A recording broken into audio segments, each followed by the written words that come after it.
Good day. My name is Mark Mellor. I'm an attorney here at the Mellor Law Firm.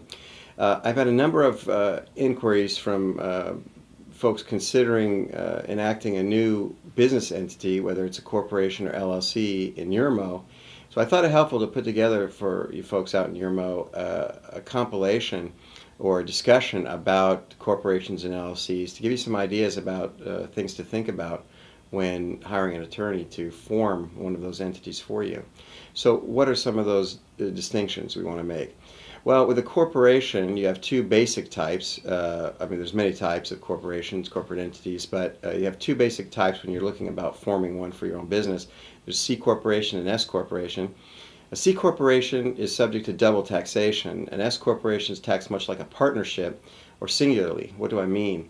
Well, a C corporation will take income into the corporate entity, pay tax on the amount of income it receives, and then based on its profits and whatnot will dilute that to the shareholders, and then the shareholders will pay tax once again on the money they receive or the profits they receive. Because an S corporation is taxed much like a partnership, however, the partners or shareholders only pay tax once. So the corporation brings in an income, expenses all that out with corporate expenses, and then whatever it divests to its shareholders, the shareholders pay tax on that by filing a K-1 with their 1040 form singularly, or they just pay tax once. That's one of the reasons to do a S Corp over a C Corp.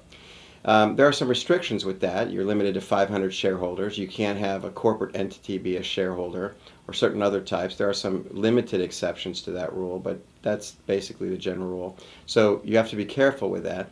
And it also doesn't work necessarily with companies that make over, $1 to $3 million a year. If you're doing over $3 million, I would say you might want to talk to your CPA about enacting a C corporation, because there's probably some tax advantages you can get if you're doing that kind of volume of business.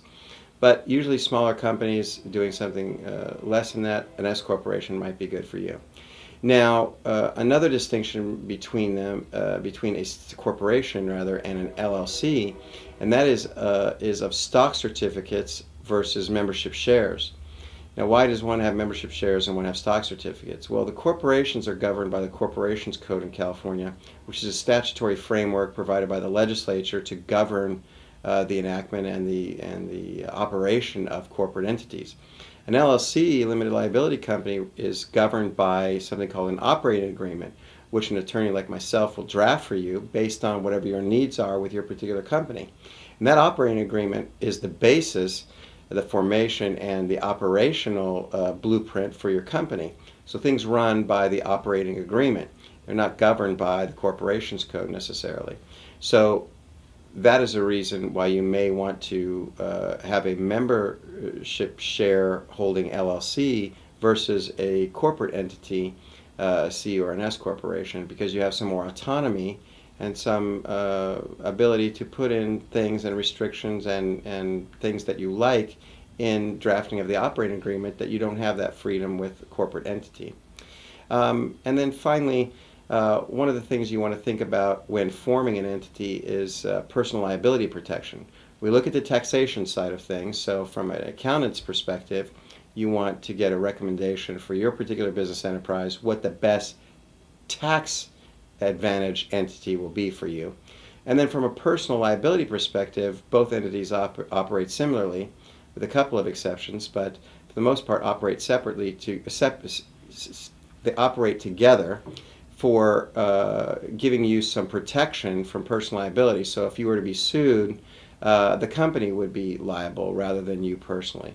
So you get to keep your house and your car and your bank account, and the company, if it was found liable, would be liable to the extent of its asset holdings or its net worth, I suppose.